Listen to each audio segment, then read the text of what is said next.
சித்திரை திருவிழாவையொட்டி அழகர் கோவிலிலிருந்து கள்ளழகரின் தங்க குதிரை, சேஷ வாகனம், கருட வாகனம் உள்ளிட்ட வாகனங்கள் மதுரை நோக்கி புறப்பட்டன. இது தொடர்பான கூடுதல் விவரங்களோடு இணைகிறார் எமது செய்தியாளர் சுரேஷ். வணக்கம் சுரேஷ், உங்களிடம் இருக்கும் தகவல்களை பகிர்ந்து கொள்ளுங்க. வணக்கம். மதுரை மாவட்டம் மேலூர் அருகே உள்ள பிரசித்தி பெற்ற அழகர் கோவில் கள்ளழகர் திருக்கோவில் சித்திரை திருவிழாவானது இன்று முதல் தொடங்கி வருகின்ற மே 6ஆம் தேதி வரை 10 நாட்கள் தொடர்ந்து நடைபெற உள்ளது. இந்த விழாவின் முக்கிய நிகழ்ச்சியாக வருகின்ற 29ஆம் தேதி அன்று சுந்தரராஜ பெருமாள் என்ற கள்ளழகர் தங்க பல்லக்கில் கள்ளழகர் வேடமிட்டு காவல் தெய்வமான 18ஆம் படி கருப்பணசாமியிடம் உத்தரவு பெற்று மதுரை நோக்கி புறப்படும் நிகழ்ச்சி நடைபெற உள்ளது. இதனைத் தொடர்ந்து சித்திரை திருவிழாவின் முத்திரை பதிக்கும் சிகர நிகழ்வான அருள்மிகு கள்ளழகர் தங்க குதிரையில் வைகாட்டில் இறங்கும் நிகழ்ச்சி வருகின்ற மே 1ஆம் தேதி அன்று அதிகாலை 5:30 மணி அளவில் நடைபெற உள்ளது.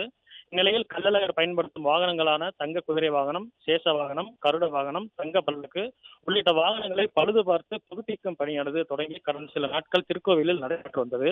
இந்நிலையில் வர்ணங்கள் பூசும் பணி நிறைவு பெற்று அலங்கரிக்கப்பட்ட அந்த வாகனங்கள் மதுரை நோக்கி புறப்படும் நிகழ்ச்சியானது தற்போது நடைபெற்று வருகிறது.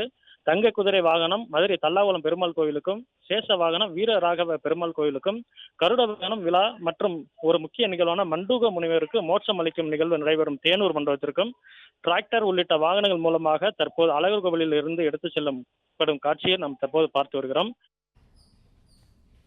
நன்றி சுரேஷ், உங்க தகவல்களுக்கு.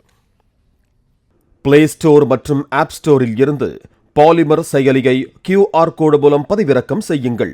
செய்திகளை உடனுக்குடன் பெறுங்கள்.